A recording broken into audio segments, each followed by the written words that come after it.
Mengapa Rohingya jadi etnis yang dibenci dan selalu terusir? Jadi begini, sejak 1982 etnis Rohingya berstatus stateless alias tak punya kewarganegaraan. Myanmar tak lagi mau mengakui Rohingya sebagai rakyatnya. Bertahun-tahun warga Rohingya merasakan diskriminasi dan pengusiran. Eksodus besar-besaran terjadi pada 2017 di negara bagian Rakhine, Myanmar. Desa etnis Rohingya dibakar habis-habisan oleh militer. Mereka pun akhirnya pergi ke berbagai negara. Data dari UNHCR, total warga Rohingya mencapai lebih dari 1.200.000 orang. Hampir 1.000 orang diantaranya ada di Indonesia. Warga Rohingya paling banyak berada di Bangladesh, yakni sebanyak 967.842 orang. Malaysia dan Thailand juga tercatat sebagai negara yang menampung warga Rohingya. Meski warga Rohingya paling banyak berada di Bangladesh, namun hidup mereka tak berarti membaik.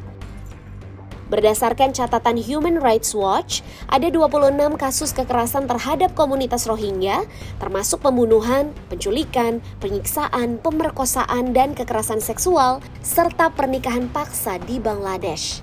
Hal itu membuat warga Rohingya di Bangladesh berupaya mencari negara yang lebih aman. Mereka pun keluar dari kamp pengungsian. Ada yang menuju Indonesia lewat jalur laut. Berhari-hari bahkan berminggu-minggu terkatung-katung di lautan.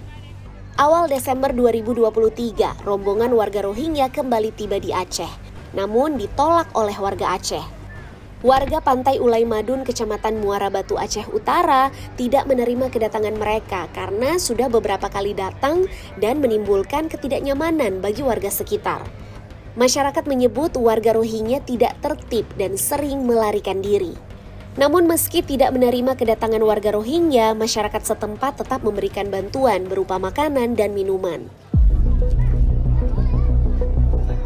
Rohingya merupakan istilah untuk menyebut komunitas Muslim yang berada di wilayah bagian Rakhine atau Arakan, Myanmar Barat.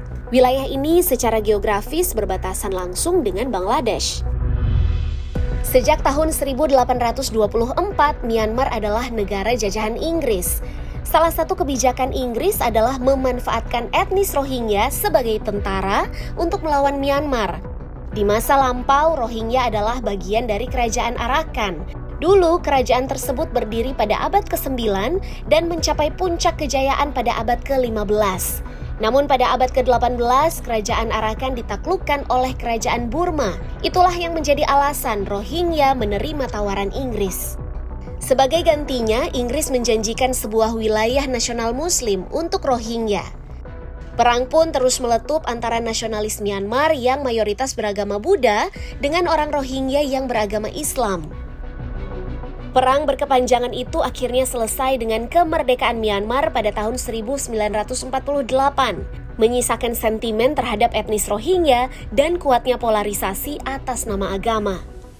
Pada 1958, Presiden pertama Burma atau Myanmar menyatakan umat Islam di Arakan adalah bagian dari ras asli Burma. Itu artinya etnis Rohingya termasuk bagian negara Burma. Namun keputusan itu berubah usai munculnya Undang-Undang Hukum Kewarganegaraan tahun 1982. Menurut undang-undang ini, warga negara didasarkan pada keanggotaan ras nasional yang dianggap oleh negara telah menetap di Myanmar sebelum tahun 1824 atau tahun pertama penjajahan Inggris di Myanmar. Rohingya pun tidak dianggap sebagai bagian dari 135 etnis yang diakui Myanmar. Mereka dianggap sebagai warga Bangladesh. Tapi Bangladesh juga tidak mau mengakui Rohingya sebagai warganya.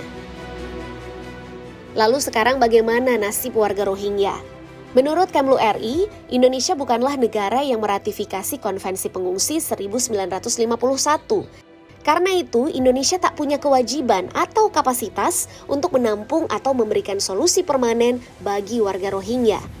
Selain Indonesia, Bangladesh, India, Thailand, dan Malaysia juga belum meratifikasi konvensi tersebut.